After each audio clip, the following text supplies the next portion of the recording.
اعوذ باللہ من الشیطان الرجیم بسم اللہ الرحمن الرحیم۔ السلام علیکم دوستو، ویلکم ٹو تبی انفو۔ دوستو، ویڈیو شروع کرنے سے پہلے میں آپ سے گزارش کروں گا چینل کو سبسکرائب کر لیں اور ویڈیو اگر پسند آئے تو ویڈیو کو بھی لائک کر دیں۔ دوستو، اللہ پاک نے بہت سی قوموں کو اس زمین پر غرق کیا ہے اور ان پر طرح طرح کے عذاب بھی نازل ہوئے ہیں۔ آج ہم ایسے ہی عبرتناک عذاب کے بارے میں بات کریں گے جو کہ یہودیوں پر نازل ہوا تھا۔ یہ ان کے لیے ایک ایسی عبرتناک سزا تھی جو اللہ پاک کے حکم کی نافرمانی کرتے تھے۔ آج ہم بات کریں گے 12,000 یہودی بندر ہو گئے۔ تو دوستو، روایت ہے کہ حضرت داؤد علیہ السلام کی قوم کے 70,000 آدمی عقبہ کے قریب سمندر کے کنارے ایلا نام گاؤں میں رہتے تھے، اور یہ لوگ بڑی فراغی اور خوشحالی کی زندگی بسر کرتے تھے۔ اللہ تعالیٰ نے ان لوگوں کا اس طرح امتحان لیا کہ ہفتے والے دن مچھلی کا شکار ان لوگوں پر حرام فرما دیا اور ہفتے کے باقی دنوں میں شکار حلال فرما دیا، مگر اس طرح ان لوگوں کی آزمائش میں مبتلا کر دیا گیا، اور ہفتے کے دن بے شمار مچھلیاں آتی تھی اور دوسرے دنوں میں نہیں آتی تھی۔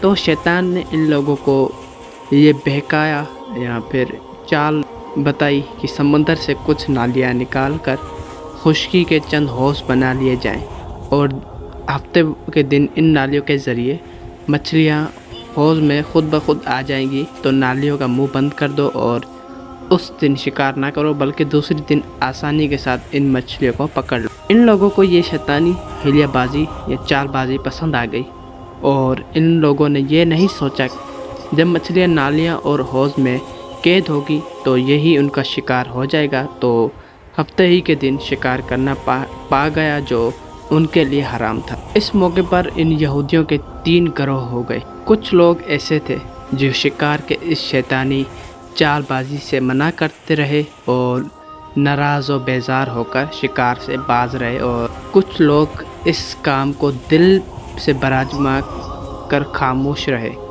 اور دوسروں کو منع نہ کرتے تھے، بلکہ منع کرنے والوں سے یہ کہتے تھے، تم لوگ ایسی قوم کو کیوں نصیحت کرتے ہیں جنہیں اللہ تعالیٰ ہلاک کرنے والا یا سخت سزا دینے والا ہے۔ اور کچھ وہ سرکش نافرمان جنہوں نے حکم خداوندی کے اعلانیہ مخالفت اور شیطان کی چال بازی کو مان کر ہفتے کے دن شکار کر لیا اور ان مچھلیوں کو کھایا اور بچا بھی لیا اور شکار بھی کر لیا۔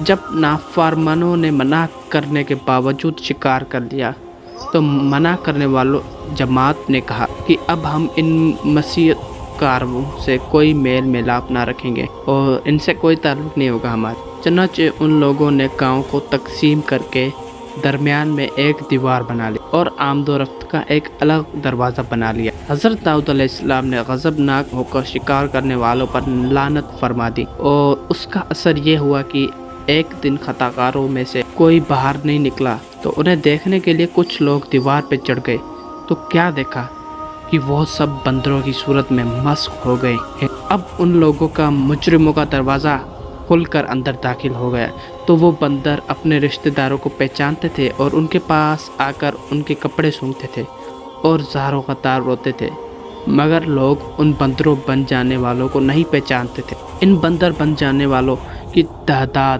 12,000 تھی۔ یہ سب 3 دن تک زندہ رہے اور اس درمیان میں کچھ بھی نہ کھا پی سکے، بلکہ یوں ہی بھوکے پیاسے سب کے سب ہلاک ہو گئے۔ شکار سے منع کرنے والا گروہ ہلاکت سے سلامت رہا، اور صحیح قول یہ ہے کہ دل سے براجما خاموش رہنے والوں کو بھی اللہ تعالیٰ نے ہلاکت سے بچا لیا۔ اس واقعے کا اجمالی بیان تو سورۃ بقرہ کی اس آیت میں ہے، اور بے شک تم ان لوگوں کو جانتے ہو جو تم سے ہفتے کے بارے میں حد سے بڑھ گئے تھے، تو ہم نے کہہ دیا تم لوگ دھتکارے ہوئے بندر ہو جاؤ۔